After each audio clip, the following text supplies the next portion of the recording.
They thought she was just a vessel. They thought she was a broken woman with a massive inheritance and no one left in the world to protect it. Victor Hale believed that by marrying Elena, the quiet, orphaned heiress to a historic industrial empire, he had secured his fortune. And Scarlet Moore, the woman standing beside him in the shadows, believed that by stealing Elena's baby, she could finally cure the hollow ache of her own secret infertility and cement her place as the queen of high society. They believed they were the predators in this house of glass and stone. They were wrong. Because the man they killed 5 years ago, the brother whose car they rigged to explode on a dusty road in Sicily, did not die. He merely learned how to become a ghost. And tonight, as rain lashes against the windows and plans for a fake funeral are whispered in the library, the ghost has returned to claim what is his. This is not a story about a victim.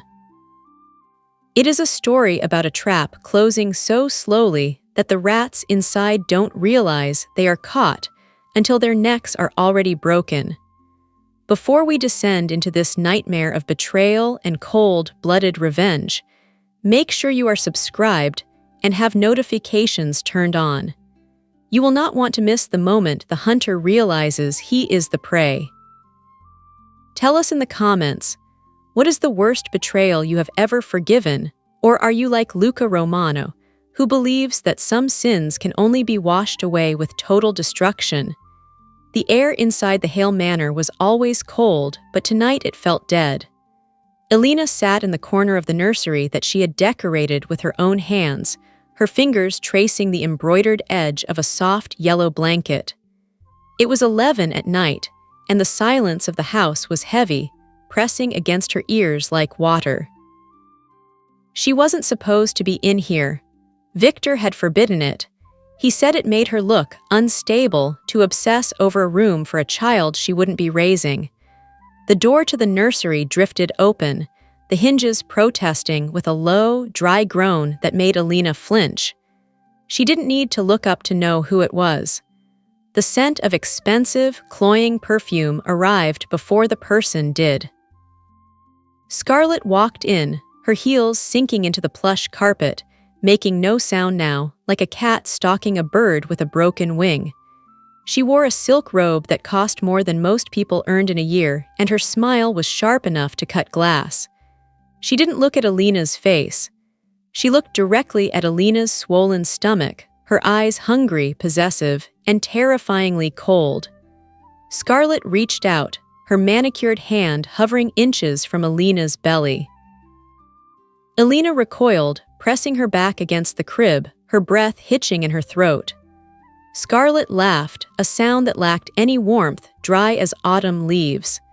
She told Elena to relax, whispering that she should get used to sharing because in 3 days, that baby would have a new mother who actually knew how to dress for the cameras. She leaned in close, her voice dropping to a conspiratorial whisper, and said that biology was just a technicality.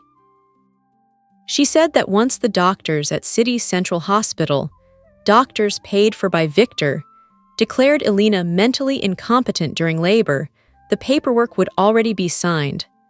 Elena would be tragic, a mother who lost her mind and died of a heart failure on the table. And Scarlet would be the grieving, saintly godmother who stepped in to raise the heir to the Romano fortune. Scarlet's eyes gleamed with the madness of a woman who had been denied nature's gift and decided to steal it instead. She touched the crib, running a finger along the wood, and murmured that it was almost perfect, except she would change the color to blue once Elena was gone. Victor appeared in the doorway, loosening his tie, his face flushed with the arrogance of a man who had just closed a deal. He didn't defend his wife. He didn't tell his mistress to step away. He simply checked his watch and muttered that the lawyers had finalized the trust fund transfer protocols. He looked at Elena with the indifference one might show to a piece of furniture that was about to be thrown out. He told her to get some sleep because she needed her strength for the induction on Thursday. He called it a procedure, sanitizing the murder of her identity. Elena felt a tear slide down her cheek, hot and stinging, but she didn't wipe it away. She let them see it. She let them think it was weakness, because they didn't know about the phone taped underneath the mattress of the crib. They didn't know about Rosa, the maid who had been silently recording Scarlet's confession from the hallway closet. And they certainly didn't know that the text message Elena had sent 10 minutes ago, a simple string of numbers representing a grave site in Naples, had just changed from delivered to read. The morning sun that filtered through the heavy velvet drapes of the master bedroom offered no warmth. It was a pale, sickly gray light that seemed to highlight the dust motes dancing in the stagnant air of the mansion. Elena woke before the alarm, her body stiff from curling into a protective ball around her unborn child throughout the night. For a moment, in the hazy space between sleep and wakefulness, she forgot. She forgot the nursery scene, she forgot Scarlet's cold hands, and she forgot the expiration date Victor had placed on her life.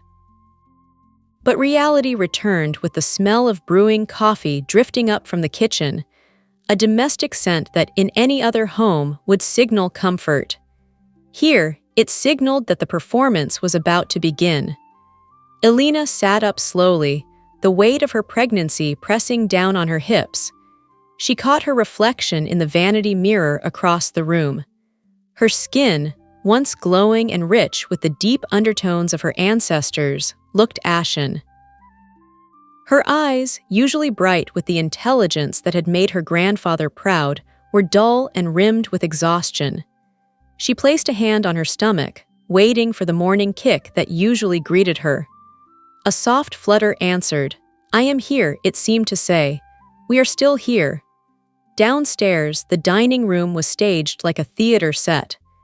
Victor sat at the head of the long mahogany table, a tablet propped up in front of him, his finger scrolling through stock indices with rhythmic precision. He didn't look up when Elena entered. To him, she was already a ghost, a logistical hurdle he had already mentally cleared. Scarlet, however, was very much present.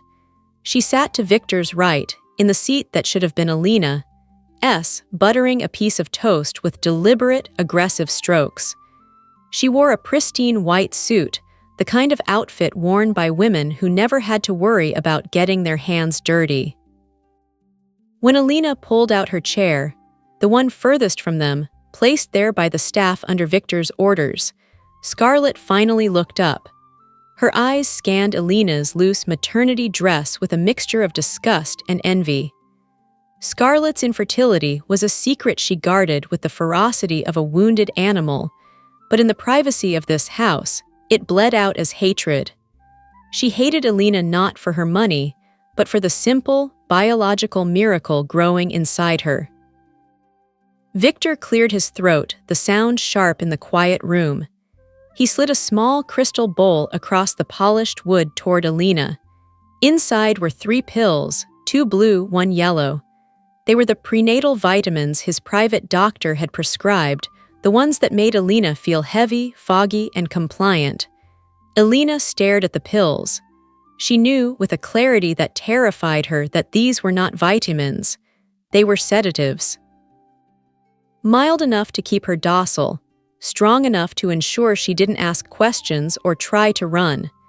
Victor spoke without looking away from his screen, his voice carrying that smooth, corporate detachment that had charmed half the city. He told her to take them immediately, reminding her that Dr. Turner insisted on strict adherence to the regimen before the induction on Thursday. The mention of the doctor's name sent a shiver down Elena's spine. Dr. Michael Turner. The man who smiled too much, whose eyes never seemed to match the warmth of his voice, and who had signed off on every restriction Victor placed on her. Elena reached for the water glass, her hand trembling slightly. She placed the pills on her tongue but did not swallow. She took a sip of water, tilting her head back, mimicking the action of swallowing she had perfected over the last month. As she lowered the glass, she slid the pills into her cheek, hiding them. It was a small rebellion, a tiny act of war in a siege she was losing. Scarlet watched her like a hawk, her lips pursed. She commented that Elena looked terrible, adding that it was a mercy they were handling the public appearances this week. She said the press would be horrified to see the heiress of the Romano industrial fortune looking so neglected. The irony hung in the air, thick and suffocating. It was the Romano fortune that had bought this house, bought Victor's suits, and bought the very cage Elena was trapped in. Her grandparents had built an empire of steel and shipping from nothing, enduring racism and barriers to build a legacy for their granddaughter. They had left it all to her in a trust that was ironclad. Victor could not touch the principal, unless there was an heir and the mother was deemed incapacitated or deceased. Then, as the legal guardian of the child, Victor would hold the keys to the kingdom. The breakfast ended as abruptly as it began. Victor announced he had a meeting with the hospital board to finalize the donation for the new pediatric wing, a bribe disguised as charity to ensure privacy during the induction. Scarlet stood up to leave with him, smoothing her skirt. She told Elena to stay inside today, claiming the air quality was poor and could harm the baby. It was a lie, of course. The sky outside was a piercing, brilliant blue, but Elena nodded, playing the part of the obedient, broken wife. As the heavy front door slammed shut, echoing through the cavernous foyer, the silence returned. But this time, Elena did not retreat to her room. She waited. She counted the seconds, listening for the sound of the engine fading down the long driveway. 1 minute, 2 minutes, 5 minutes. When the silence was absolute, she moved. She didn't go to the kitchen to spit out the pills. She had already disposed of them in a potted plant in the hallway. She went straight to Victor's study. The door was usually locked, but Rosa, the maid who had been with the family since Elena was a child, had left it slightly ajar while cleaning. It was a risk, a massive one, but desperation had burned away Elena's fear. The study smelled of leather and stale cigar smoke, the scent of Victor's secrets. Elena went to the desk, her heart hammering against her ribs like a trapped bird. She didn't know exactly what she was looking for, but she knew Victor's arrogance. He didn't hide things because he didn't believe anyone in his house was smart enough to look. She opened the bottom drawer, shifting aside a stack of portfolio summaries. Underneath, in a plain manila folder, she found it. The document was titled Petition for Involuntary Commitment. Elena's breath caught in her throat. Her eyes raced down the legal jargon, the cold, clinical words dissecting her life. It claimed she had a history of hallucinations. It claimed she had been self-harming. It claimed she had threatened the life of her unborn child. All lies, all fabricated. And there, at the bottom of the page, was the signature of Dr. Michael Turner, dated for next Thursday, the day of the induction. They weren't just going to steal the baby. They were going to erase her. They were going to lock her in a facility where her screams would be treated as symptoms, and her pleas for help would be documented as paranoia. Scarlet would play the grieving mother figure, holding Elena's baby for the cameras, while Victor liquidated the Romano assets. Elena felt the room spin. The cruelty of it was so precise, so calculated. It wasn't a crime of passion, it was a business transaction. A floorboard groaned behind her. Elena spun around, dropping the folder. Rosa stood in the doorway, a feathered duster in her hand, her face unreadable. Elena froze, terror gripping her chest. If Rosa told Victor, it was over. Rosa was a quiet woman, middle-aged, with hands rough from years of work and eyes that saw everything. She looked at the folder on the floor, then at Elena's terrified face. For a long, agonizing moment, neither of them spoke. The ticking of the grandfather clock in the corner sounded like a countdown. Then Rosa did something that made Elena's knees buckle with relief. She stepped into the room and gently closed the door behind her. She didn't speak a word of betrayal. Instead, she reached into the pocket of her apron and pulled out a small, cheap burner phone. Rosa walked over to Elena, stepping over the scattered papers, and pressed the phone into Elena's trembling hands. Her voice was a whisper, rough with emotion. She told Elena that they didn't have much time. She said she had heard them talking in the library last night, heard Scarlet laughing about how easy it would be.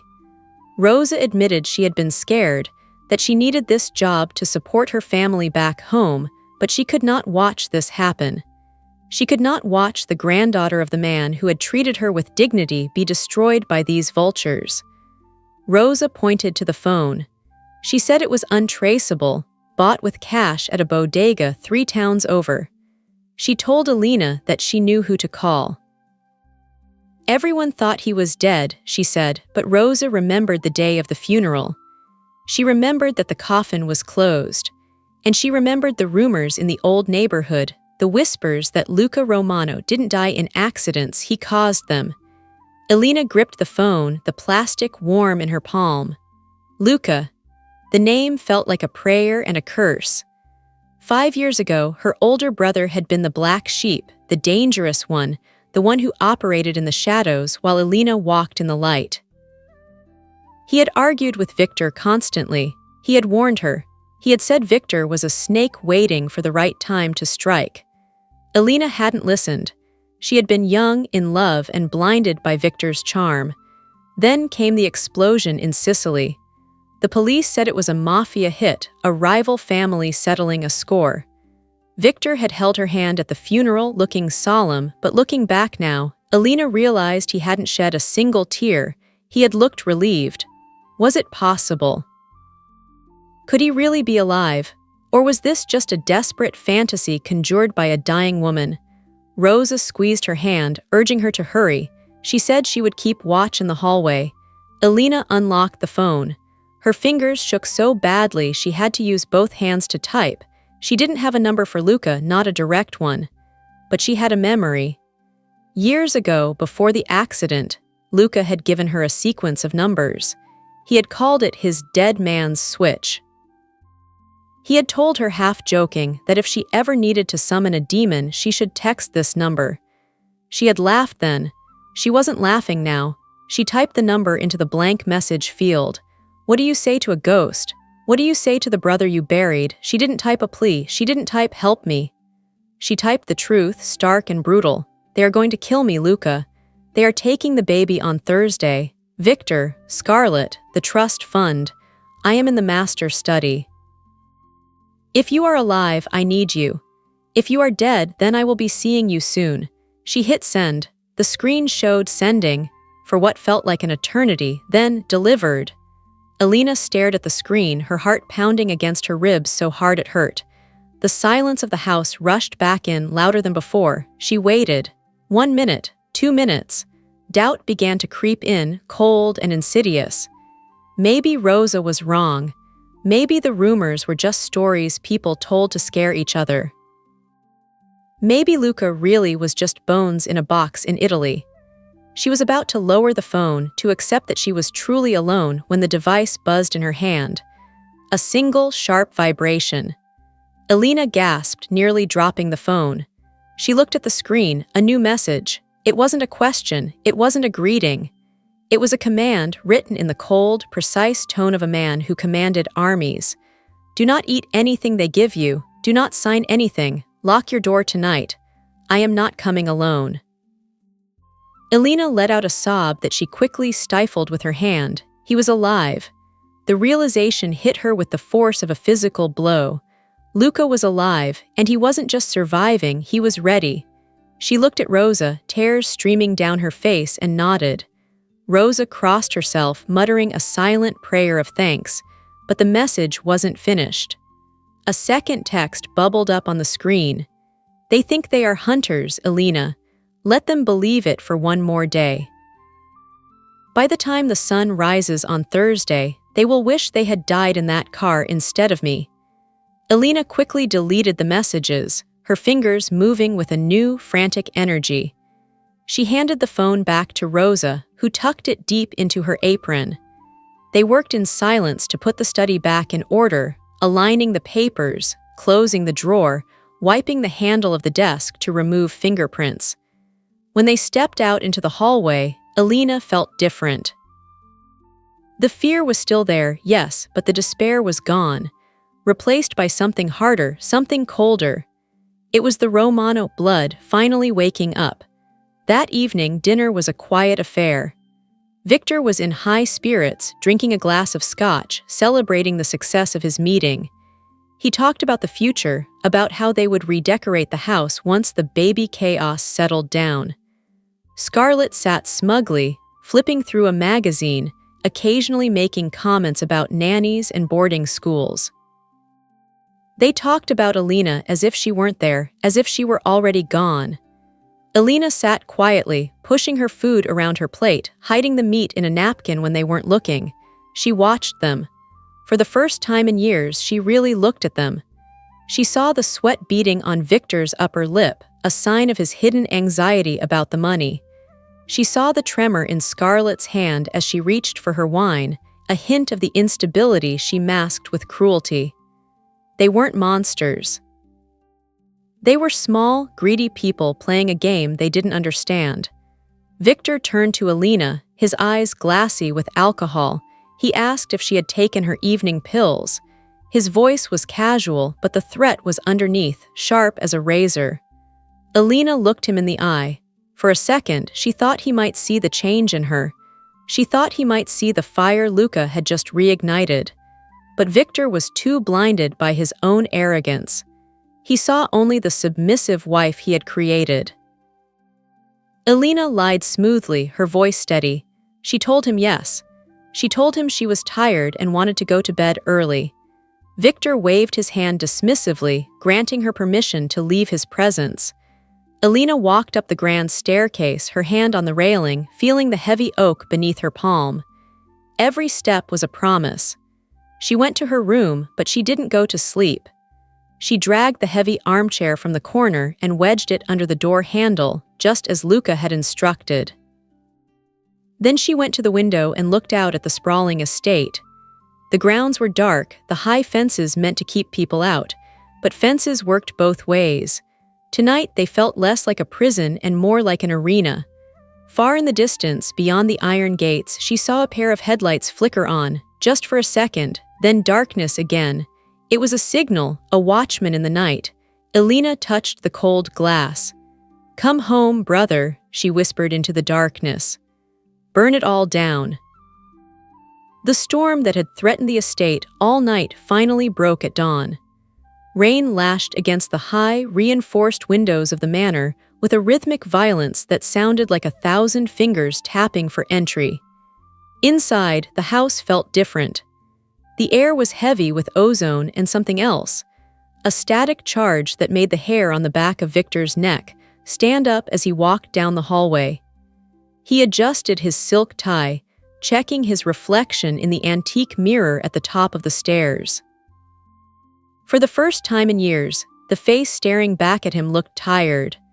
Not just weary, but hunted. He blamed it on the stress of the upcoming acquisition, the complex dance of moving Elena's inheritance into his own offshore accounts. It was a delicate operation, requiring precise timing and absolute control. But this morning, control felt like water slipping through his fingers. He had tried to log into his primary holding account 3 times while drinking his espresso. Each time, the screen had flashed a red system maintenance warning. A glitch. It had to be a glitch. But Victor Hale did not tolerate glitches in his well-ordered world. He descended the staircase, his footsteps swallowed by the thick carpet. In the foyer, Scarlet was pacing. She held her phone to her ear, her voice rising in a pitch of frantic irritation that grated on Victor's nerves. She was arguing with a jeweler, demanding to know why her credit card had been declined for the diamond bracelet she intended to wear to the memorial gala. Victor stopped on the bottom step, watching her. Without the perfect lighting of the dining room, He saw the cracks in her facade. The way her makeup was applied just a little too heavily to hide the lines of stress around her eyes. The way her hand shook as she ended the call. She spun around and saw him, immediately masking her panic with a tight, artificial smile. She complained that the banks were incompetent, that it was embarrassing to be treated like a commoner. Victor waved her off, telling her to use the reserve card, the black one tied to the corporate expense account. He didn't tell her that he was locked out of that one, too. He didn't want to admit that the invisible walls of their kingdom were starting to shudder. Elena appeared at the top of the stairs a moment later. She moved slowly, her hand gripping the banister with white-knuckled intensity. She looked pale, but there was a strange calmness in her eyes that unsettled Victor. Usually, she looked at the floor or at the wall, trying to make herself small. Today, she looked straight ahead. She descended the stairs with a dignity that seemed out of place for a woman who was supposed to be days away from a mental collapse. Victor met her at the bottom, holding out a leather portfolio. He didn't waste time with pleasantries. He told her that Dr. Turner needed a signature on the liability waiver for the induction. He lied smoothly, claiming it was standard procedure for high-risk pregnancies. In reality, the document was a durable power of attorney, granting Victor full control over her medical and financial decisions in the event of incapacitation. Elena took the pen he offered. The metal was cold against her skin. She looked at the document, the dense paragraphs of legal text designed to bury the truth. A day ago, she would have signed it just to make him stop staring at her. Today, she felt the weight of the burner phone hidden in the deep pocket of her maternity dress. "Do not sign anything," Luca had said. She looked up at Victor. The silence stretched, thin and taut as a wire. She told him that her hand was cramping, that she was feeling dizzy and needed to sit down before she could focus on reading. It was a stall tactic, weak and transparent, but it was all she had. Victor's eyes narrowed. He stepped closer, his cologne smelling of musk and aggression. He told her to stop being dramatic and just sign the paper. He reached out to grab her wrist to force the pen to the paper. Suddenly, the smart home system in the living room roared to life. The high-fidelity speakers, usually reserved for Victor's classical playlists, blasted a sound that froze everyone in place. It wasn't noise. It was music. Opera. Specifically, the soaring, triumphant climax of Nessun Dorma. The volume was deafening, shaking the crystal chandelier above them. Victor spun around, shouting for the system to stop, but his voice was drowned out by the tenor's voice singing Vincero. "Vincero, I will win." Victor's face drained of color. He knew this song. It was the only song Luca Romano had ever liked. Luca used to hum it when he was winning a negotiation. He used to whistle it when he was walking away from a fight he had finished. Victor ran into the living room, frantically tapping the control panel on the wall, but the screen was black. The music continued to swell, mocking him, filling the house with the ghost of a man who was supposed to be ash and bone. Scarlet screamed from the hallway, her hands covering her ears. She shouted that the system was hacked, that someone was playing a prank, but Victor knew. As he ripped the control panel off the wall in a shower of sparks and plaster dust, the music finally cut out, leaving a ringing silence in its wake. He stood there, breathing heavily, the broken plastic in his hand. He looked at the empty room, at the rain streaking the windows, and for the first time he felt it. He was being watched, not by a camera but by a presence. He turned back to the foyer, intending to demand answers from the staff, but stopped. On the small side table where he kept his mail, a single object sat on the polished wood. It hadn't been there 5 minutes ago. It was a cigar. A thick, hand-rolled Cuban, encircled by a band of black and gold foil. A distinct custom blend that hadn't been manufactured in 5 years. Victor walked over to it, his legs feeling heavy and numb. He picked it up. It was fresh, The tobacco was soft. And it was still warm, as if someone had held it in their hand just seconds before placing it there. Scarlet came up behind him, peering over his shoulder. She asked what it was, her voice trembling. Victor didn't answer. He couldn't. His mind was racing, trying to find a logical explanation. A disgruntled employee, a coincidence, but the fear in his gut told him the truth. He turned to Elena, who was still standing by the stairs, watching them. He demanded to know if she had invited anyone into the house. He accused her of playing games. Elena looked at the cigar, then at Victor's terrified face. She didn't smile, but inside, a fire was beginning to burn. She shook her head slowly. She told him she had been in her room all night. She asked him why a cigar would scare him so much. The question was innocent, but the delivery was sharp. Victor threw the cigar into the fireplace and stormed toward his office, barking at Scarlet to call security and have them sweep the grounds. Upstairs, Scarlet retreated to her suite, her nerves frayed. The incident with the music had rattled her more than she let on. She locked her door, something she never used to do in this house that she considered her domain. She went to her walk-in closet, pushing aside the rows of designer gowns to reach the hidden safe built into the back wall. This was where she kept her insurance. The medical records that proved her uterus was scarred beyond repair, a legacy of a botched surgery in her 20s. The fake identities she had used to charm her way into high society before meeting Victor, and the adoption papers she had forged, waiting for the date to be filled in. She spun the dial, her fingers slipping on the cold metal.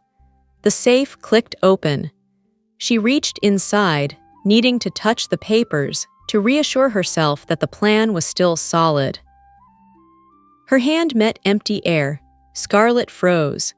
She yanked the door wider and peered inside. The safe was empty. The medical records, the fake passports, the adoption papers, all gone. In their place sat a single long-stemmed rose. It was black, not dyed, but the rare, velvety black that only grew in certain parts of Italy. Beside it was a small, cream-colored card. Scarlet snatched it up, her heart hammering against her ribs like a trapped bird. The card was blank on the outside. She flipped it open. Inside, in elegant, flowing handwriting, were 4 words, "I know what you are." Scarlet dropped the card as if it were burning. She backed away, stumbling over her own shoes, her breath coming in short, panicked gasps. Someone had been in her room. Someone knew her secrets. She looked around the closet, half expecting to see a figure emerging from the shadows of her coats. The privacy she cherished, the fortress of lies she had built, had been breached. She wasn't the predator anymore. She was the prey. Down in the study, Victor was fighting a war on a different front. He sat at his massive oak desk, surrounded by screens that were delivering bad news in real time.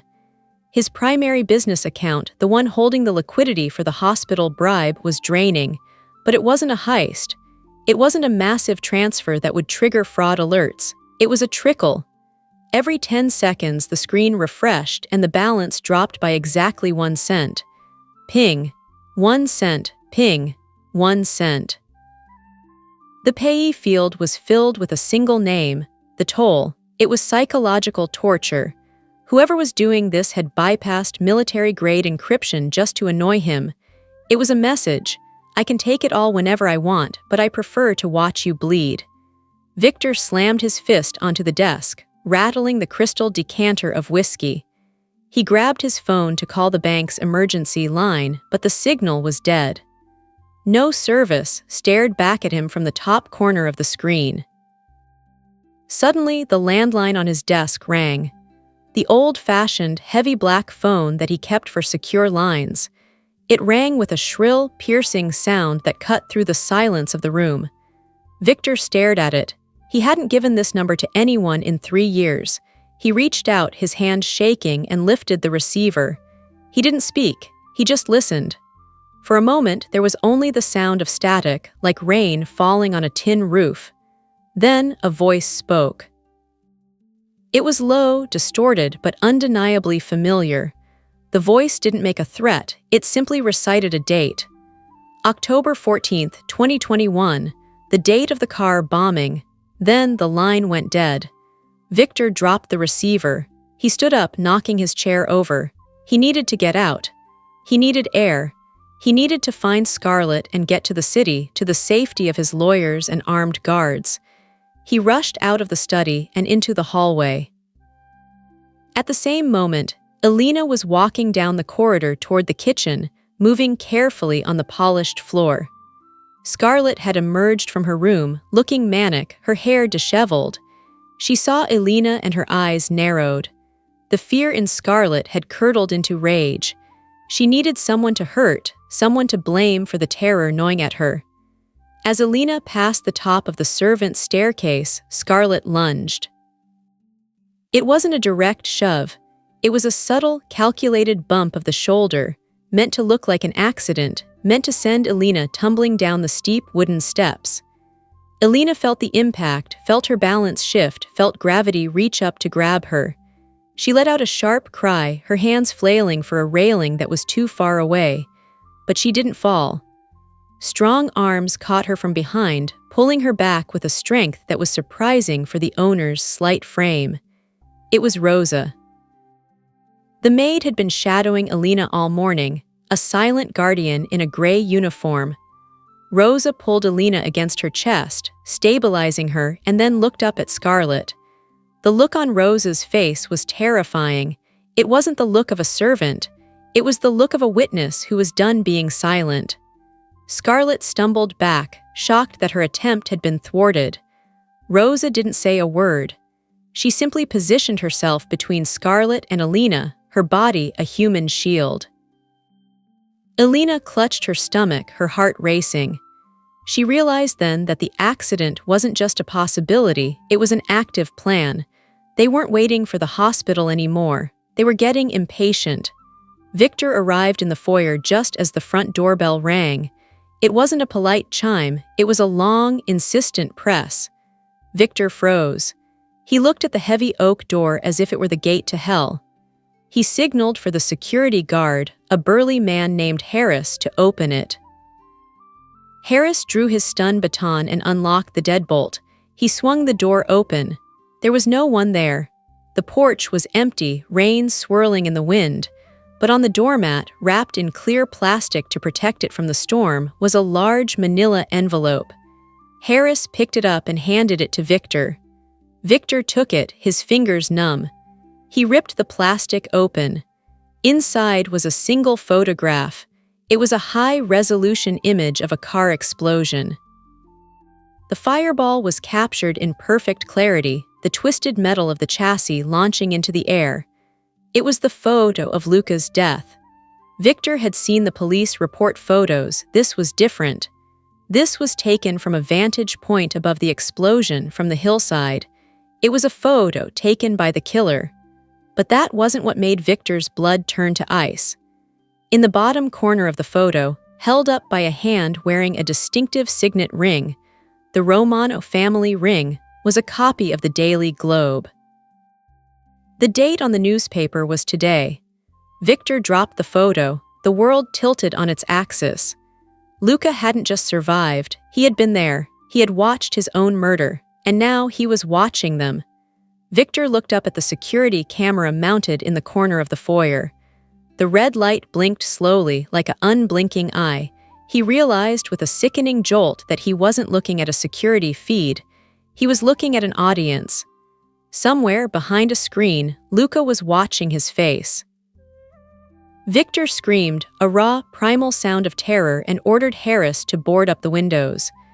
But as he shouted orders, the lights in the mansion flickered once, twice, and then died completely. The house plunged into darkness. In the blackness, Elena felt a hand squeeze hers. She didn't flinch. She knew it was Rosa.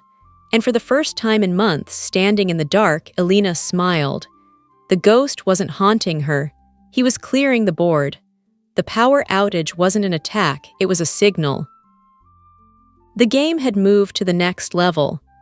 And in the silence of the blackout, The only sound that could be heard was the frantic, terrified breathing of Victor and Scarlet, and the steady, rhythmic beat of the rain washing away their illusion of safety. The darkness that had swallowed the Hale Manor was absolute. It was not the soft, resting darkness of night, but a suffocating, heavy blanket that seemed to press against the eyes. Inside the foyer, the beam of Victor's tactical flashlight cut through the gloom like a jagged knife, illuminating dust motes that swirled in the stagnant air. He was moving with the frantic, jerky energy of a rat that had realized the maze has no exit. He barked orders at Harris, the security guard, his voice cracking with a hysteria he could no longer hide. They were leaving. Now, the house was compromised. The security system was dead. And somewhere in the shadows of the estate, or perhaps in the shadows of his own mind, Luca Romano was watching. Victor grabbed Elena's arm, his grip bruisingly tight, and dragged her toward the heavy oak door. She stumbled, her other hand instinctively cradling her belly, shielding the life inside her from the chaos radiating off her husband. Scarlet followed close behind, clutching her designer bag to her chest as if it contained the oxygen she needed to breathe. She was weeping silently, her mascara running in dark streaks down her face, terror stripping away her vanity layer by layer.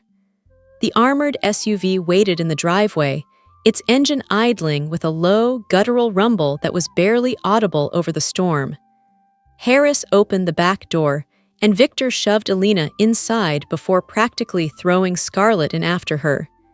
He climbed into the driver's seat himself, refusing to let Harris drive.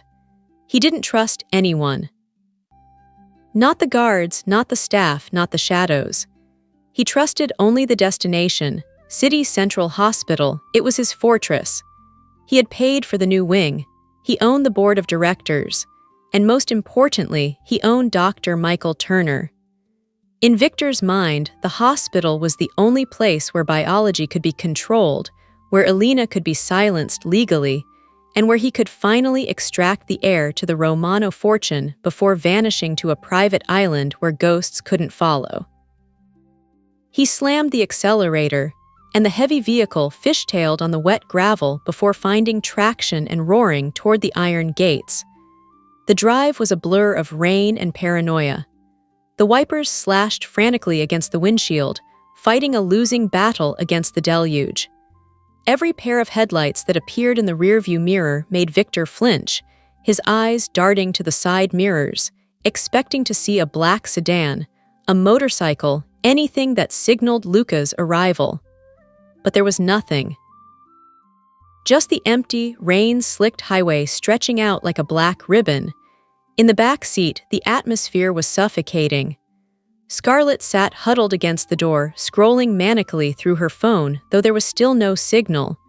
She whispered to herself, a litany of complaints about the cold, the smell of wet leather, the unfairness of it all. Elena sat in silence, breathing through the waves of cramping that had begun to tighten across her abdomen. It wasn't just fear anymore. The stress, the adrenaline, the physical trauma of the fall, it had triggered something. Her body was preparing. She looked out the window at the blurred city lights and touched the pocket where the burner phone lay hidden. She hadn't been able to text Luca. She hoped, with a desperate, burning faith, that he already knew. They arrived at the hospital's private rear entrance just after 2 a.m. The building loomed against the stormy sky, a monolith of concrete and glass. This was the North Wing, the section supposedly under renovation, closed to the public and accessible only by keycard. Victor's keycard worked. The gate slid open with a mechanical hum, and he drove into the underground bay. The harsh fluorescent lights of the garage buzzed overhead, casting long, clinical shadows. Waiting for them by the elevator bank was a team of medical staff dressed in surgical blues. At the front stood Dr. Michael Turner. He looked exactly as Victor expected, calm, pristine, and utterly professional. He adjusted his glasses as Victor climbed out of the SUV, looking unbothered by the late hour or the chaotic state of his benefactor. Victor stormed over to the doctor, grabbing him by the lapels of his white coat. He demanded to be taken to the secure suite immediately. He ranted about security breaches, about hackers, about ghosts. Dr. Turner didn't flinch. He gently removed Victor's hands and nodded, his voice smooth as polished stone. He assured Victor that the North Wing was completely isolated. No cell service, no internet, internal power grid only. It was a dead zone, a sanctuary. He looked past Victor to the back seat where Elena was struggling to get out of the car. Dr. Turner's expression didn't change, but for a microsecond, his gaze lingered on her. He signaled for the nurses to bring the wheelchair. They moved with efficient, silent precision, helping Elena into the chair and covering her with a warm blanket. Scarlet scrambled out behind her, demanding a private room for herself to rest, complaining that the stress was bad for her complexion. The elevator ride-up was silent. Victor watched the numbers climb, his breathing slowly regulating. He felt safer here. The smell of antiseptic, the hum of ventilation, the sterile white walls, this was his world. A world of science and contracts, not operas and black roses. When the doors opened on the 4th floor, they were wheeled into a suite that looked more like a hotel room than a hospital. Mahogany panels, leather chairs, and a large window overlooking the city's skyline. But in the center of the room was the hospital bed, surrounded by monitors and IV stands. The machinery of control. Dr. Turner dismissed the nurses and turned to Victor. He spoke in a low, conspiratorial tone. He said that given Elena's fragile state and the high blood pressure readings, they needed to proceed with the induction immediately. He handed Victor a clipboard with the final consent forms, the ones that authorized the C-section, and buried in the fine print the do not resuscitate order in case of complications. Elena watched them from the bed. She felt the trap closing around her throat. She looked at Dr. Turner, searching for a sign, a glimmer of humanity. But he was discussing her death with her husband as if they were discussing a stock trade. He pointed out the line where Victor needed to sign as her medical proxy. Victor didn't hesitate. He scribbled his signature with a flourish, handing the life of his wife over to the man he believed was his employee. Scarlet stood by the window, looking at her reflection in the glass, practicing the sad, solemn face she would wear at the funeral.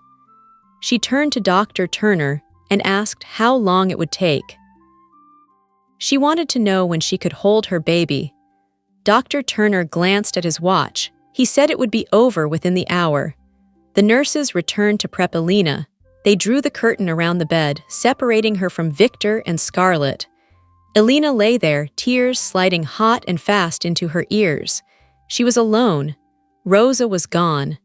The phone was hidden in her dress, which they were about to remove. Luca wasn't here. She had walked into the slaughterhouse on her own 2 feet. A nurse, a tall woman with eyes that seemed too sharp for a caregiver, leaned over to adjust the IV drip. She rolled up Elena's sleeve and wiped her skin with an alcohol swab. Elena flinched, preparing for the needle, but the nurse didn't insert it immediately. Instead, she leaned down, her face inches from Elena's ear. Elena squeezed her eyes shut, waiting for a threat, a cruel whisper. "Nessun dorma," the nurse whispered. Elena's eyes snapped open. The nurse didn't smile. She didn't blink. She just held Elena's gaze for a second, transmitting a message deeper than words. "None shall sleep." It was Luca's song. The code. Elena let out a breath that was half sob, half gasp. The nurse quickly inserted the IV, taping it down with practiced speed. She then moved to remove Elena's dress, and with a sleight of hand that would have made a magician jealous, she slid the burner phone out of the pocket and tucked it into the pocket of her own scrubs. She gave Elena a barely perceptible nod. They were here. All of them, the nurses, the orderlies. This wasn't Victor's wing. This was a fortress within a fortress, and the Trojan horse had already opened its belly. Dr. Turner stepped behind the curtain. He checked the monitors, his back to Victor and Scarlet, who were pouring drinks from the minibar across the room. He looked down at Elena.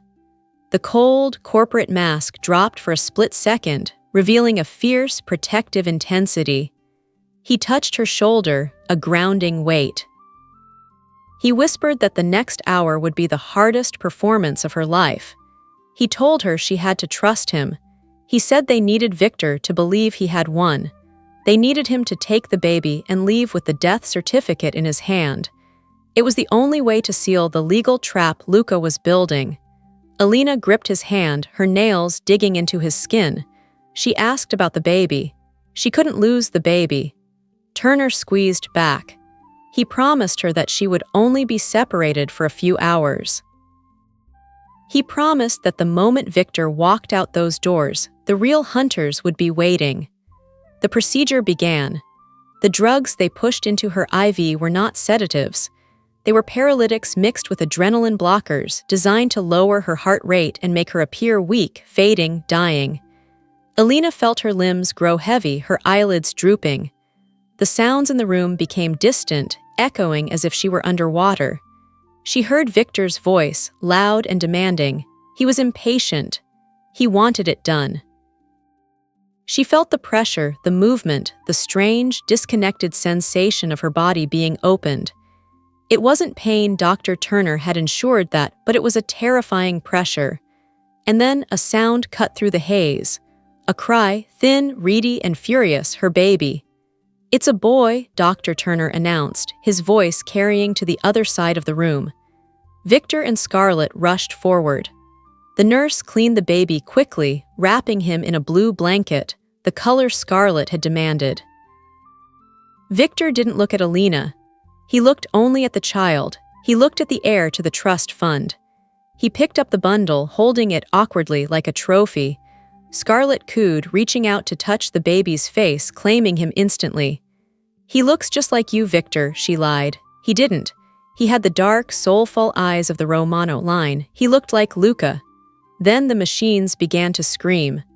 A high-pitched, relentless tone that signaled a flat line. Dr. Turner's voice rose, urgent and commanding. "She's crashing, heart failure, get the crash cart." He began chest compressions, his hands pumping rhythmically against Elena's chest. Elena felt the pressure, but she couldn't move. She couldn't breathe. She was locked inside her own body, a prisoner of the drug. She could hear them. She could hear Victor. "Is she dead?" Victor asked. There was no panic in his voice, only curiosity. "We're losing her," Turner shouted. Clear, a jolt from the paddles. Elena felt the phantom kick of electricity, dialed down low enough not to harm her but high enough to look real on the monitors. The line remained flat. The screeching continued. Dr. Turner stopped. He looked at the clock on the wall. He straightened up, pulling off his gloves with a snap. He turned to Victor, his face a mask of professional regret. "I'm sorry, Mr. Hale. The preeclampsia caused a massive cardiac arrest. We couldn't bring her back." Silence filled the room. The only sound was the baby crying in Victor's arms. Elena lay still, her eyes closed, listening. She waited for a sign of grief. She waited for her husband to say her name, to say he was sorry, to say anything that proved he had a soul. "What a shame," Victor said. He sounded relieved. "She was always so weak." Scarlet let out a breathy, excited laugh. "We have the papers, right? The adoption goes through immediately." "It's already done," Victor said. He turned away from the bed. He didn't touch Elena's hand. He didn't kiss her forehead. He turned his back on his wife's body and walked toward the door. "Dr. Turner, handle the disposal. We have a gala to prepare for. I don't want this dampening the mood." "Of course, Mr. Hale," Turner said, bowing his head. "I'll have the death certificate sent to your lawyers within the hour." The door opened. The sounds of Victor and Scarlet's footsteps faded down the hallway. The elevator chimed. The doors slid shut. And then silence. Elena lay there in the darkness of her own body, the tears leaking from under her closed eyelids. They had taken him, they had taken her son. The grief was a physical weight heavier than the paralysis. She wanted to scream, to tear the room apart. "He's gone," the nurse's voice said, sharp and clear. "Lock the doors," Turner ordered. The sound of a heavy electronic lock engaging echoed through the suite. Then an injection into her IV line, the antidote. The warmth rushed back into Elena's veins like a flood. Her lungs expanded, taking in a deep, gasping breath of air. Her eyes flew open. She sat up, gasping, her hand flying to her empty stomach. "My baby," she choked out. "They have my baby." Dr. Turner was at her side instantly, holding her shoulders, but he wasn't looking at her with pity. He was looking at the monitor on the wall. He pressed a button, and the screen flickered to life. It showed a live feed. It was the interior of Victor's SUV. A hidden camera positioned perfectly on the dashboard. Elena saw Victor in the driver's seat, Scarlet in the back holding the baby. "Look," Turner said, pointing to the screen. On the screen, Scarlet was unwrapping the blanket to look at the baby. Tucked into the folds of the swaddle, invisible to Scarlet but clearly visible to the camera, was a tiny black device, a tracker, and a microphone. "They haven't won, Elena," Turner said, his voice hard. "They just engaged the transport. Luca is listening to every word they say. And that baby is the safest person in this city right now because there is a sniper team tracking that vehicle from every rooftop between here and the manor." Elena watched the screen. She saw Scarlet smiling at the baby, her baby. A cold, murderous rage settled over her, drying her tears instantly. She swung her legs over the side of the bed. She felt weak, but the weakness didn't matter. "I'm dead," Elena whispered, her voice rasping. "To the world, yes," Turner said. He handed her a set of clothes, not a hospital gown but a black dress, a dress suitable for a funeral or an execution. "Victor Hale thinks he is a widower, he thinks he is a king. Let him enjoy the crown for 24 hours. Elena stood up. She walked to the window and looked out at the city lights. Somewhere out there, her brother was moving pieces on a board she was only just beginning to see. Somewhere out there, Victor was celebrating her death. "When do we leave?" Elena asked. "Now," Turner replied. "The safe house is ready. You need to recover, because tomorrow night you have a gala to attend." Elena turned back to the reflection in the glass. The woman staring back wasn't the victim who had walked into the room. She was the ghost that Victor feared. She touched the glass right over the image of the city. "Enjoy the baby, Scarlet," she whispered, "because he is the last thing you will ever hold." The Hale Manor, restored to its pristine condition just hours after the blackout, looked like a jewel box set against the darkening sky. The storm had passed, leaving the air crisp and cold, perfect for the evening Victor had been planning for months. The memorial gala was a masterstroke of PR strategy. On paper, it was a somber event to honor the sudden and tragic passing of Elena Romano Hale and to introduce the miracle baby that Victor, the brave widower, would now raise alone, with the help of his devoted friend, Scarlet Moore. In reality, it was a coronation. The driveway was already lined with limousines, their polished black bodies reflecting the lights of the manor. Waiters in white gloves moved through the ballroom with trays of champagne, and the air was filled with the soft, mournful strains of a string quartet playing a respectful dirge. But beneath the surface, the house buzzed with a greedy electric energy. Victor stood in front of the full-length mirror in his dressing room, adjusting the black silk armband on his tuxedo jacket. He looked at himself and saw a survivor. The ghost of Luca, the glitches, the paranoia, it all felt distant now. He had the death certificate in his safe. He had the baby in the nursery. He had the lawyers drafting the transfer of the Romano Trust as they spoke. He had won. He took a sip of his whiskey, savoring the burn. The only annoyance was Scarlet. She had been manic all day, obsessed with her appearance, terrifying the nannies with her erratic demands. Victor didn't care.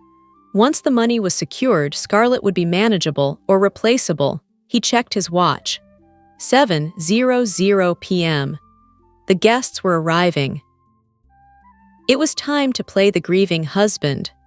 Down the hall in the guest suite she had claimed as her own, Scarlet Moore was living a different kind of reality. She stood in the center of the room, surrounded by discarded dresses. Her breathing was shallow, rapid, bordering on hyperventilation. She was trying to zip up the custom-made red gown she had ordered from Paris, a bold choice for a memorial, but she wanted to signal power, not mourning. But the zipper wouldn't budge. Her hands were shaking too badly. She felt like the walls were closing in again.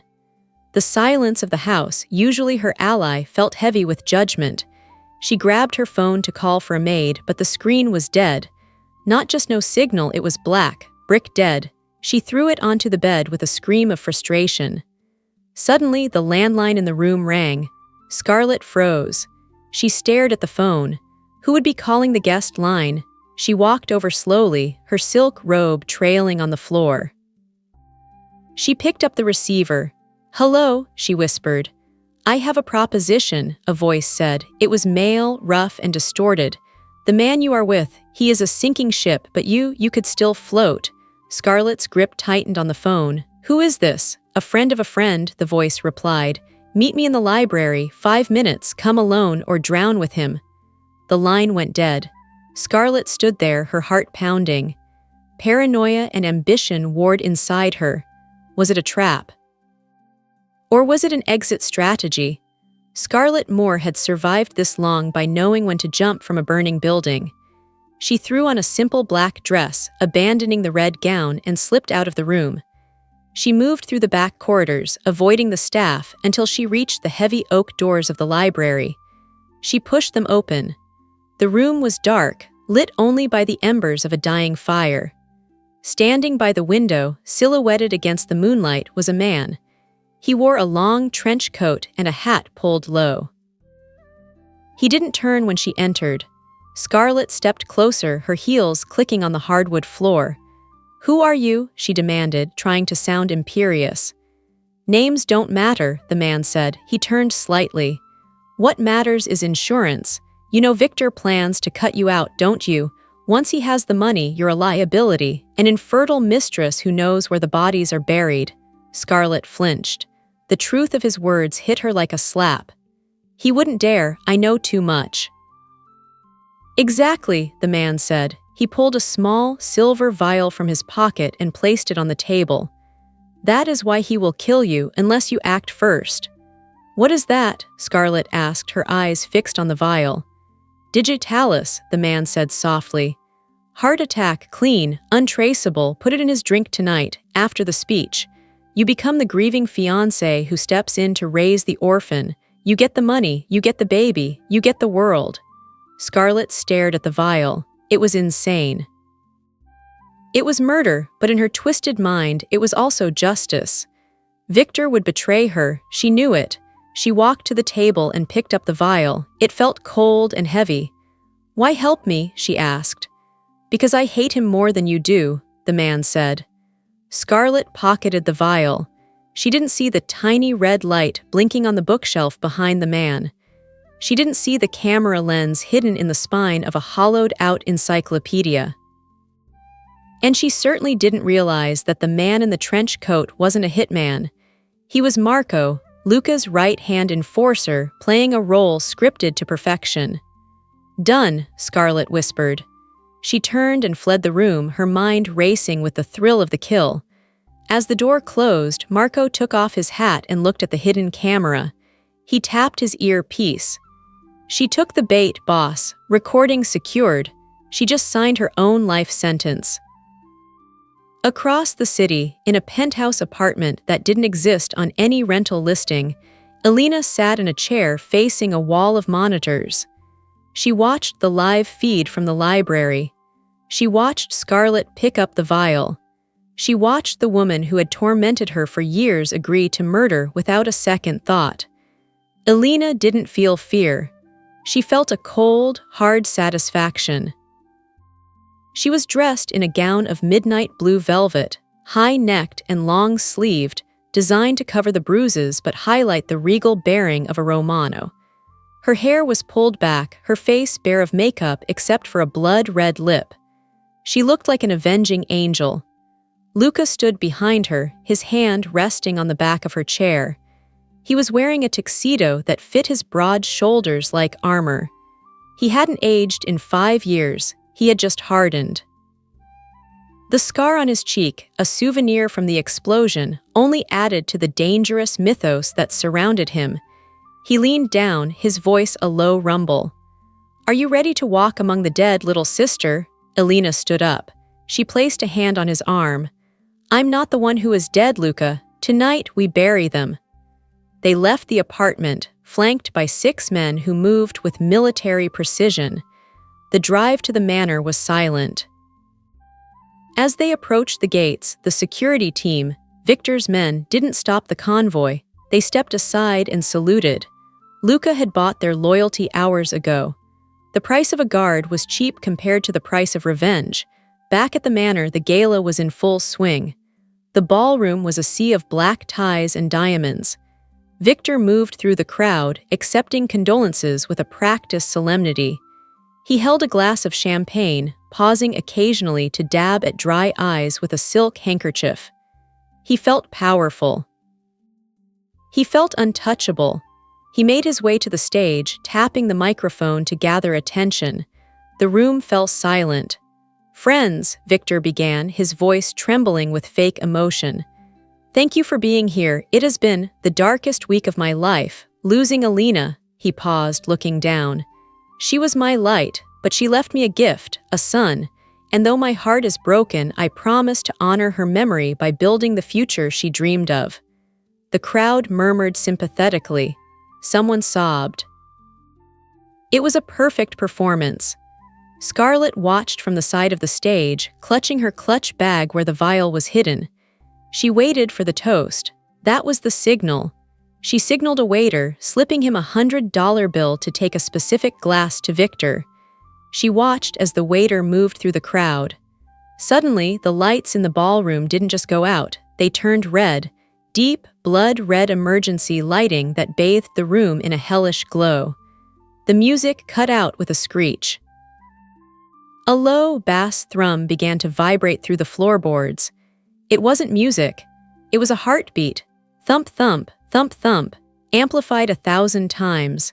The massive screen behind the stage, which had been displaying a slideshow of Elena's photos, flickered and changed.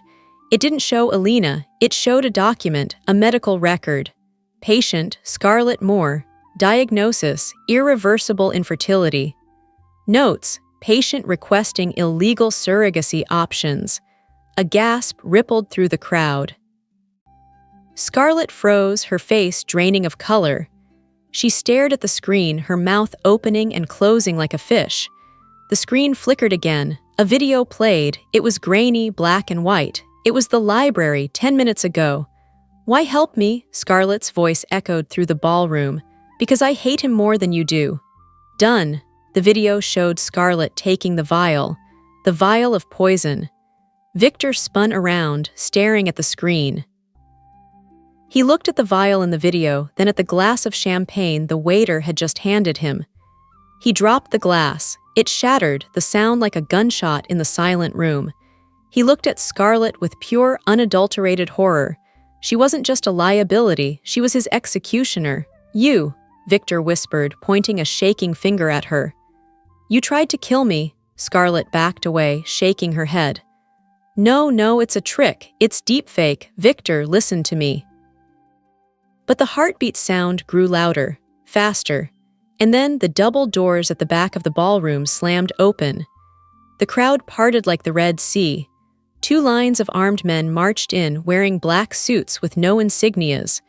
They lined the aisle, creating a path, and then he walked in. Luca Romano. He didn't look like a ghost.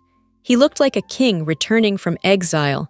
He walked with a slow, predatory grace, his eyes locked on Victor. The crowd gasped. People recognized him immediately. The dead brother, the legend, but he wasn't alone. Walking beside him, her head held high, looking very much alive, was Elena. Victor stumbled back, gripping the podium for support. He looked from Luca to Elena, his brain unable to process the impossibility of it. "No," he muttered. "No, you died. I saw the monitor. I have the certificate." Luca stopped at the foot of the stage. He didn't shout. He didn't need to. He spoke into the silence, his voice carrying to every corner of the room. "You have a piece of paper, Victor," Luca said. "I have the deed to this house. I have the deed of your company, and I have the recording of you signing my sister's death warrant." Elena stepped forward. She looked at Scarlet, who was cowering against the wall. "And you," Elena said, her voice ice cold. "You wanted my baby. You wanted to be a mother." She pointed to the screen where the video of the poisoning plot was looped on repeat. "You're not a mother, Scarlet. You're just a murderer who failed." Sirens began to wail in the distance. Real sirens. The police were coming, but they weren't coming for Luca. Victor looked around, desperate. "Security, get them out. This is my house." "It was," Luca said, "until 9:00 a.m. this morning. I bought the bank that holds your mortgage, Victor. You're trespassing." The room erupted into chaos. But for Victor and Scarlet, the world had narrowed down to the two people standing before them.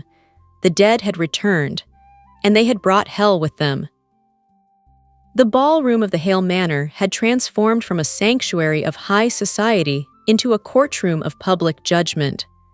The red emergency lights continued to bathe the terrified guests in a crimson glow, casting long, distorted shadows against the silk-paneled walls. The air was thick with the scent of expensive perfume souring into the metallic tang of panic. Victor Hale stood gripping the podium, his knuckles white, his breath coming in short, ragged gasps. He looked at the man standing at the foot of the stage, the man who was supposed to be a pile of ash in a Sicilian grave. Luca Romano did not move. He stood with his hands clasped behind his back, his posture relaxed, radiating a terrifying stillness that silenced the room more effectively than a gunshot. Beside him, Elena stood like a statue carved from ice, her midnight blue velvet gown absorbing the red light, her eyes fixed on the husband who had signed her death warrant just 24 hours ago.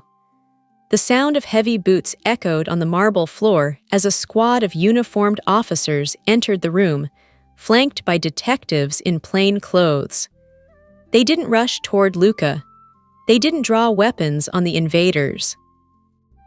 Instead, the lead detective, a man with a weary face and a badge that caught the light, walked straight past Luca and nodded respectfully.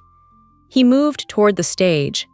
Victor let out a strangled laugh, a sound of pure delusion.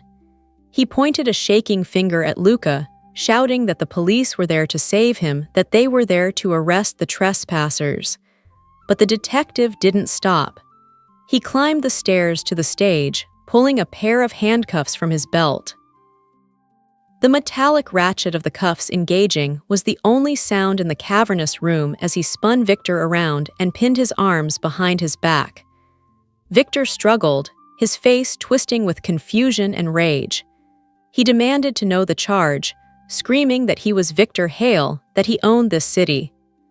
Luca stepped forward then, his voice cutting through Victor's hysteria like a blade.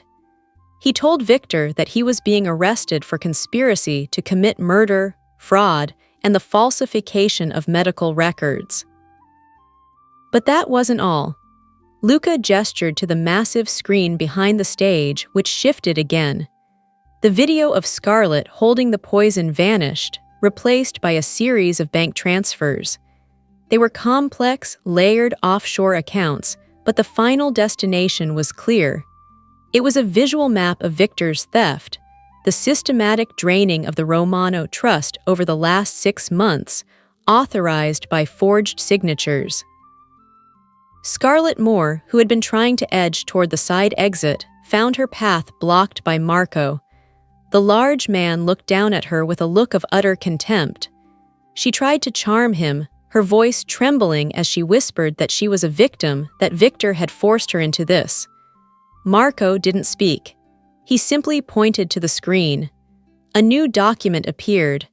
It was a police report from 3 years ago from a city across the country.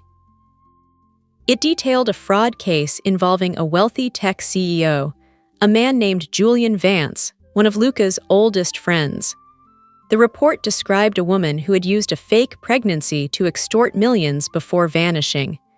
The woman's name was listed as Vanessa Cole, but the mugshot attached to the file was unmistakably Scarlet Moore. A murmur of shock rippled through the crowd. Scarlet's hands flew to her face, trying to hide, but there was nowhere to go. Victor, still struggling against the detective, looked up at the screen. The realization hit him with the force of a physical blow. He stopped fighting. He stared at the mugshot, then at the woman shivering in her black dress. The pieces fell into place, the infertility, the obsession with the baby, the poison. She hadn't just been his mistress. She had been a parasite, feeding on him just as he had fed on Elena. He had destroyed his life for a con artist who was planning to kill him the moment the money hit his account. Luca walked up the stairs to the stage, moving slowly, savoring the moment. He stopped in front of Victor. He didn't hit him. He didn't need to. He leaned in close, his voice a low rumble that only Victor could hear. He asked Victor if he remembered the car bomb. He asked if Victor remembered watching the smoke rise from the hillside in Sicily, thinking he had won. Luca smiled, a cold, humorless expression. He told Victor that he had survived because he was never in the car. He had known about the hit for weeks. He had let the car explode empty so he could disappear, so he could build an empire in the shadows strong enough to crush Victor not just physically, but totally. He told Victor that he hadn't just lost his money, he had lost his name. Then, a movement from the side of the stage caught everyone's attention. Rosa emerged from the wings. She wasn't wearing her maid's uniform.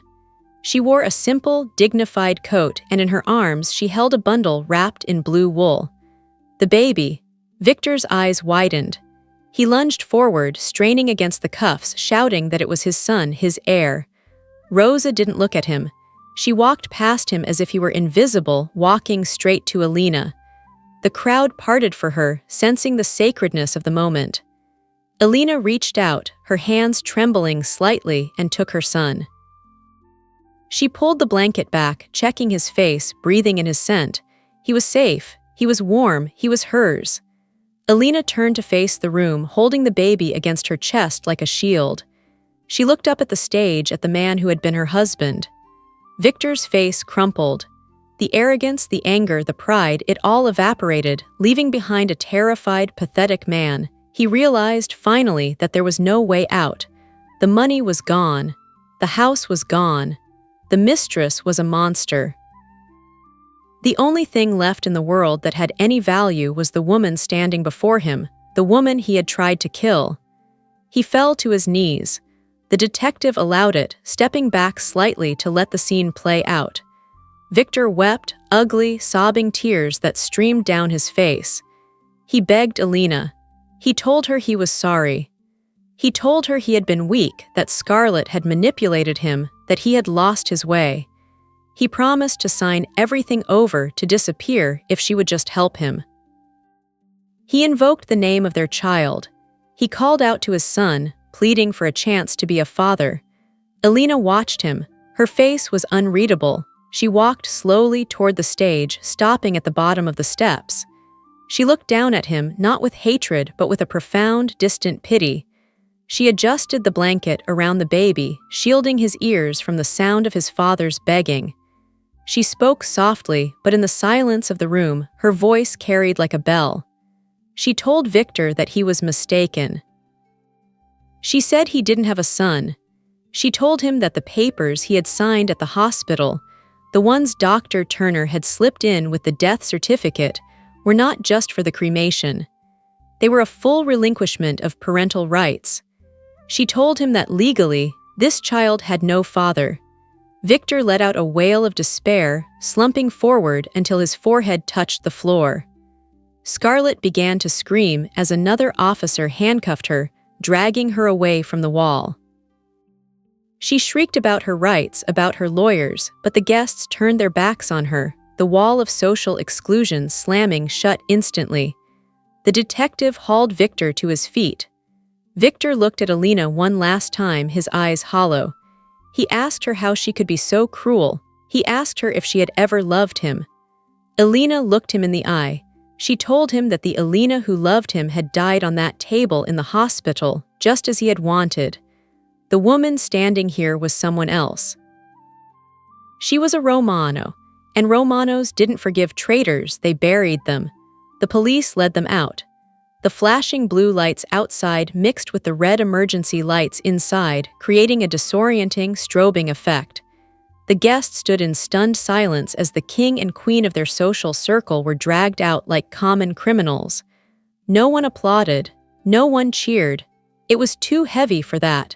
It was the solemn witnessing of an execution. Luca stepped down from the stage and stood beside his sister. He placed a hand on the baby's back, a gesture of claiming and protection. He looked at the crowd, his gaze sweeping over the faces of the people who had watched Elena suffer for years and done nothing. He didn't speak to them. He simply offered his arm to Elena. "Let's go home," Luca said. Elena nodded. She didn't look back at the empty stage. She didn't look at the shattered champagne glass on the floor.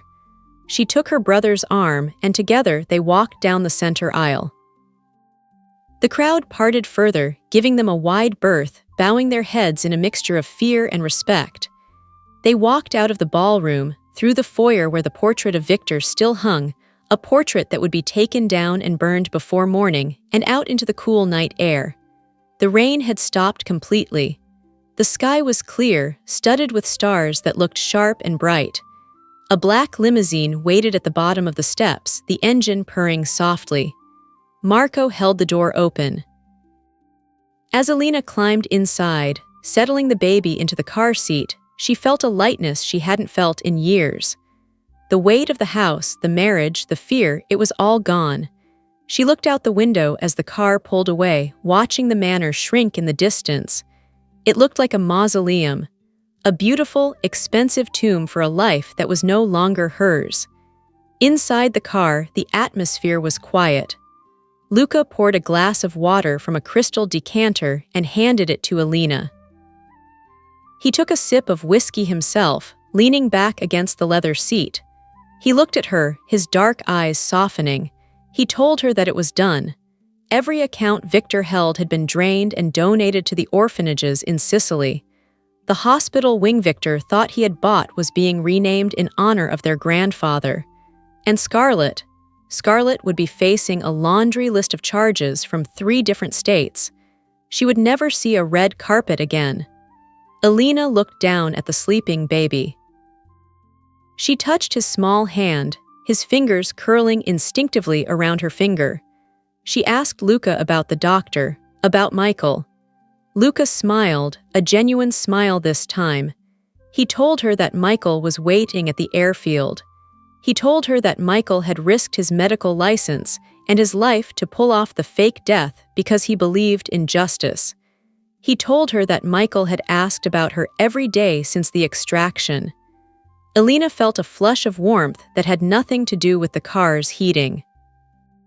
She remembered the doctor's steady hands, his calm voice in the chaos, the way he had looked at her not as a patient, but as a woman worth saving. She realized that in the midst of all the death and revenge, something new had been planted. "Where are we going?" Elena asked, watching the city lights blur past. "To the coast," Luca replied. "To the old summer house. You need time, you need to heal. And the baby needs to know the sound of the ocean, not the sound of silence." Elena leaned her head back against the seat and closed her eyes. For the first time in 9 months, she didn't have to count the seconds. She didn't have to listen for footsteps. She was free. And as the car sped into the night, leaving the ruins of the Hale dynasty behind, Elena Romano finally allowed herself to sleep, knowing that this time, when she woke up, the nightmare would not be waiting for her. The state penitentiary was a world stripped of color, a brutalist landscape of gray concrete and cold steel that smelled perpetually of bleach and human misery. For Victor Hale, a man who had measured his worth by the thread count of his suits and the vintage of his scotch, this was not just punishment, it was a dismantling of his soul. He sat on the edge of the narrow cot in his cell, his hands trembling as they rested on knees covered in coarse orange fabric. It had been 3 weeks since the world he believed he owned had collapsed under the weight of his own arrogance. The silence here was different from the manor. It wasn't the silence of privacy, it was the silence of predators waiting for a weakness. Victor stared at the wall, where someone had scratched a tally of days into the paint. He didn't count the days. He counted the losses. His lawyer, a court-appointed public defender who smelled of stale cigarettes and indifference, had visited him yesterday. The news had been catastrophic. The forensic accountants Luca Romano had unleashed were thorough. They had found everything. The shell companies, the bribes to the medical board, the illegal surveillance equipment Victor had installed in his own home. The district attorney wasn't offering a plea deal. They were going for the maximum sentence on all counts: 30 years for conspiracy to commit murder, 20 for grand larceny, and a consecutive sentence for the psychological torture of a dependent. Victor realized with a sickening jolt that he would die in this box. He stood up and paced the 3 steps to the bars, gripping the cold iron. He shouted for the guard, demanding a phone call, demanding to speak to his broker. He shouted that he still had assets, that there was money in the Cayman accounts. A guard walked by, swinging a baton idly. He didn't even look at Victor. He just laughed, a low, dismissive sound. Victor Hale, the man who had terrified boardrooms, was now nothing more than noise in a cage. In the women's correctional facility across the state, Scarlet Moore sat in an interrogation room that was too cold and too bright. The fluorescent lights hummed with an irritating buzz that drilled into her skull. She wasn't wearing designer silk anymore. She wore a shapeless gray jumpsuit that hung loosely on her frame. Without her makeup, without the armor of her beauty, she looked older, harder. Her reflection in the two-way mirror showed a stranger, a woman with hollow eyes and hair that had lost its shine. Across the table sat not a lawyer but a federal agent. He slid a folder across the metal table. Inside were photos of 3 different men, wealthy men, older men Scarlet had seduced, scammed, and abandoned over the last decade. The agent spoke calmly, laying out the timeline of her destruction. He told her that her infertility wasn't just a medical fact. It was the weapon she had used to entrap her victims, playing on their desire for a family only to fake miscarriages, or in Victor's case, attempt to steal a child. He told her that Julian Vance, the tech CEO she had destroyed years ago, had come forward with digital evidence of her extortion. Scarlet tried to cry. She tried to summon the tears that had always worked on Victor. She looked at the agent with wide, pleading eyes, whispering that she was a victim of circumstance, a woman just trying to survive. The agent didn't blink. He told her that the tears wouldn't work because the jury had already seen the video of her accepting the poison. He told her that the friend who gave her the vial was the star witness. Scarlet stopped crying. Her face went slack. She realized then that she hadn't been a player in the game. She had been a pawn, moved across the board by Luca Romano just to capture the king. She was alone, and for a narcissist like Scarlet, that was a fate worse than death. The morning sun over the coastline was not gray. It was a brilliant, blinding gold that danced off the waves of the Mediterranean. The air smelled of salt and jasmine, a sharp, clean scent that filled the lungs with promise.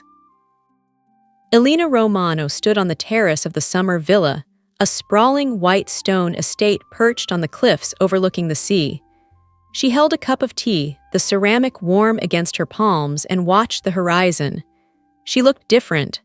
The fear that had once hunched her shoulders was gone, replaced by a natural, easy grace.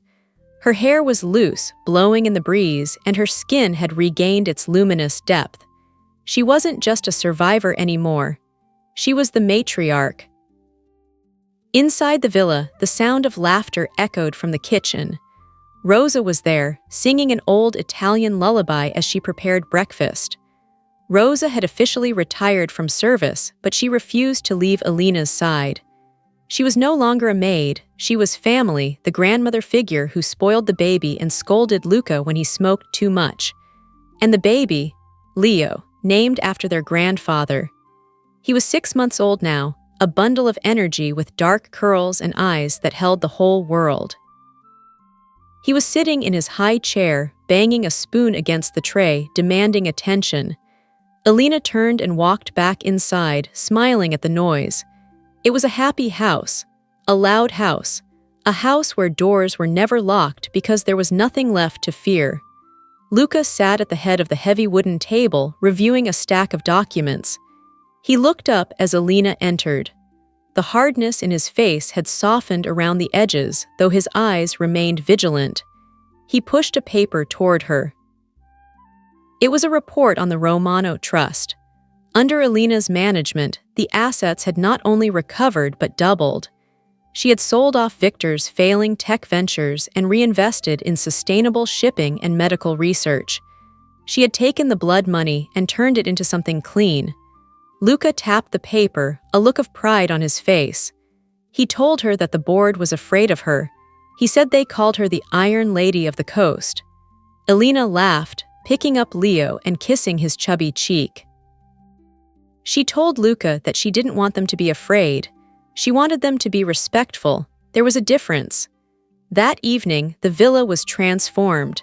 It was the night of the Romano Foundation Gala, the first major public event Elena had hosted since the nightmare. But this wasn't a memorial. It was a celebration of the new pediatric wing at the local hospital, the hospital that Victor had tried to use as a weapon, now fully owned and operated by the Romano family. The terrace was strung with fairy lights that mimicked the stars above. A jazz band played soft, rhythmic tunes that mixed with the sound of the ocean. Guests moved through the space, but these weren't the vultures of Victor's circle. These were doctors, artists, community leaders, people Elena respected. Elena wore a dress of shimmering silver, standing near the edge of the terrace greeting guests. She felt a presence beside her before she saw him. She turned. Dr. Michael Turner stood there, holding 2 glasses of sparkling cider. He looked handsome in a tuxedo, but his eyes were the same kind, steady eyes she remembered from the worst night of her life. He handed her a glass. He didn't bow or flatter her. He simply asked if she was happy. Elena looked at him. They had spent a lot of time together over the last 6 months. Michael had visited the villa often, ostensibly to check on Leo's development, but the visits had grown longer. They had walked on the beach, talked about books, about loss, about the future. He knew her scars because he had helped heal them. Elena took a sip of the cider. She told him that for a long time she thought happiness was a transaction, something you paid for with obedience. Now she knew it was something you built. Michael set his glass down on the stone balustrade. He turned to her, his expression serious but gentle. He told her that he had received an offer to become the chief of surgery at a prestigious hospital in New York. Elena felt a sudden, sharp pang of disappointment in her chest. She forced a smile and started to congratulate him. But Michael interrupted. He said he had declined the offer. He told her that he couldn't go to New York because his heart was here, on this cliffside, with a woman who had taught him the true meaning of bravery. He reached into his pocket. He didn't kneel. He knew Elena had spent enough time looking down at men.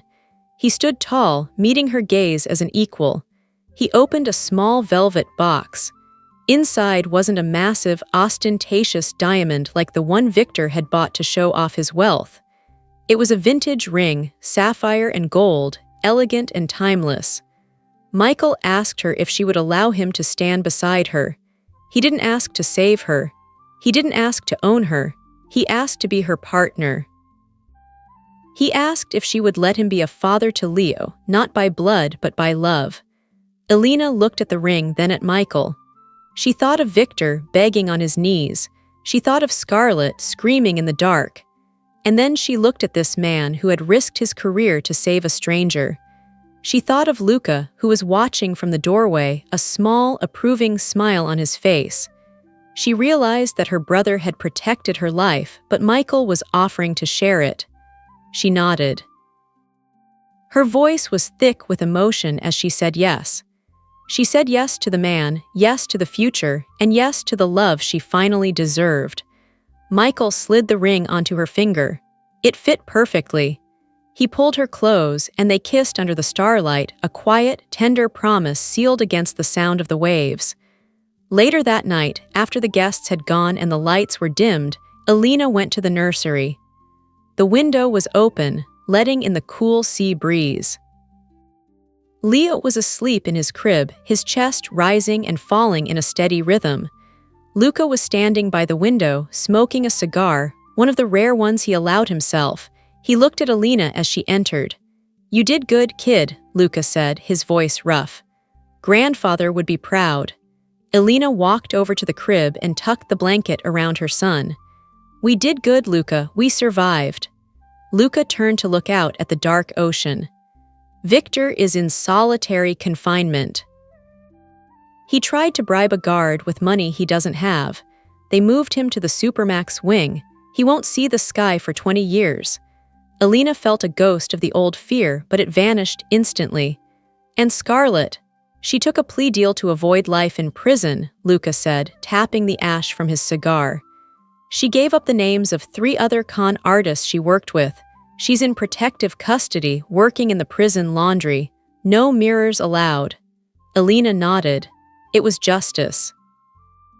Cold, clean, and final. She walked over to Luca and stood beside him. She looked at her reflection in the glass of the window. She didn't see a victim. She didn't see a broken woman.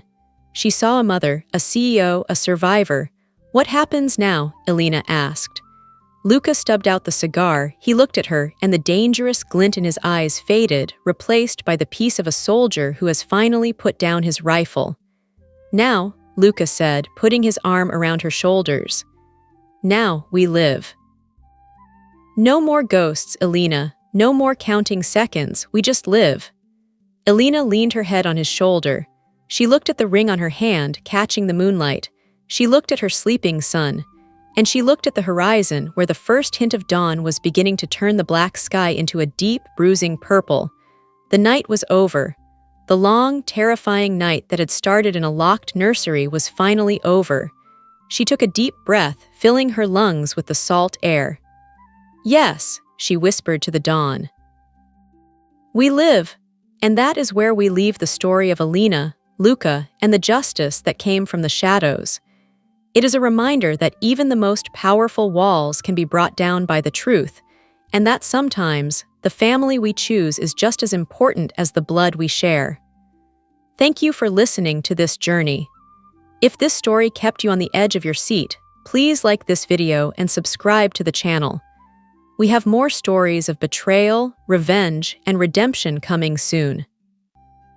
Until next time, remember, be careful who you trust and never underestimate the quiet ones.